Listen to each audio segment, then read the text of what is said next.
Mukhang maganda ang gising mo ngayon, anak ah. Ang aga mo naghanda ng pagkain. Kain ka na, Tay. Pinagtimpla na rin po kita ng kape. Salamat anak sa paghahanda ng pagkain. Mamaya pupunta na ulit ako sa taniman natin. No? Sige, Tay. Sana maging okay at maganda na ang tubo ng ating pananim. Grabe, bakit biglang naging maganda yung tubo ng mga mais? At ang lupa lumambot at hindi matigas? Kahapon lang ang tigas ng lupa at ang pangit ng tubo ng mga mais. Salamat, Panginoon, sa magandang biyaya na iyong ibinigay.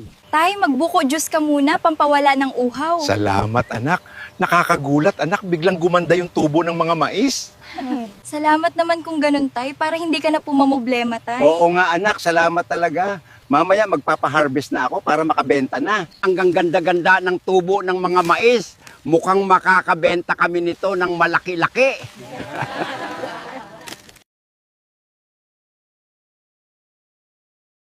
Saan galing yung mga mais? Ba't ang dami yung harvest ngayon? Galing po to sa taniman ni Boss Nestor. Ang dami pa po doon na hindi namin na ha-harvest at nakakarga.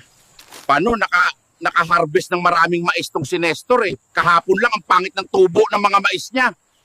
Salamat talaga ng marami, Bagwis, nang dahil sa'yo, nagkaraon ng magandang ani si tatay ng mga mais. Makakabayad na kami kay Don Pakundo. Hindi ko talaga lubos isipin na may taglay ka palang kapangyarihan. Malaki talaga ang naitulong mo sa amin.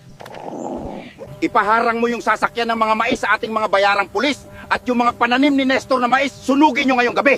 Masusunod, boss. Akala mo, Nestor, makakawala ka sa akin? Ako pa rin ang aangkin sa lupaing ito at wala kang magagawa.